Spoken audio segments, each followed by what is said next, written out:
BOQ has lost share relative to growth if we look at second-tier banks like Macquarie, Suncorp, Bendigo Bank.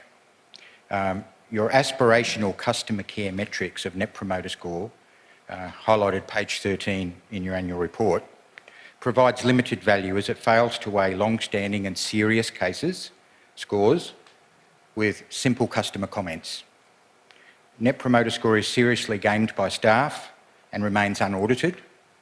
A simple set of a dozen non-financial metrics based around granular evaluation of customer complaints, IDR, customer advocate, AFCA, ASIC, court, amongst other things, is more telling and is a better weighted measure to progress customer care, but also remuneration in the non-financial metrics, which APRA is very concerned with, and they're looking at you hard.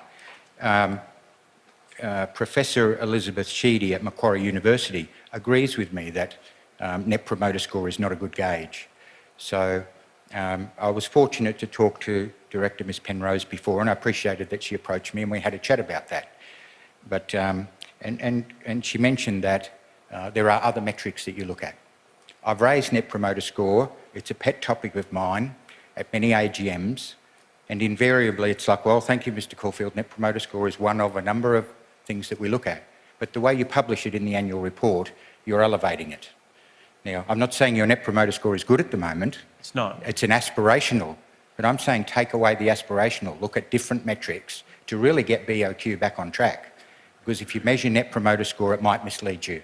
You might have a few long-standing serious cases that has an effect, negative effect, relative to a large number of small happy cases. The weight, there's no proper weighting in Net Promoter Score. And when I say it's gamed, you know, I've made complaints to different banks, and I know that I don't get a survey coming through, and I watch someone next to me that has seen a bank and they get the survey coming through.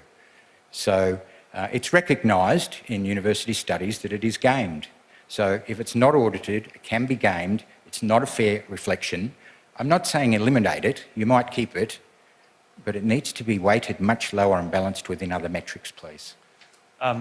Your point is well made, Craig, and you know, Net Promoter Score is only one thing that we look at. I don't know whether Karen mentioned some of the other measures that we look at. We measure the number of customers who have their principal banking relationship with us. We think that that is a very useful insight. If someone's prepared to make us their number one financial institution, that means something. Increasingly, as we develop digital products, we also use other mechanisms. You know, I think we can get better information coming back to us through the digital products, not gamed. For example, ratings at the App Store, where people are downloading our apps, using them and giving us feedback. That not only tells us in an unedited format what people think of it, it also gives us insights into what people want that we don't have.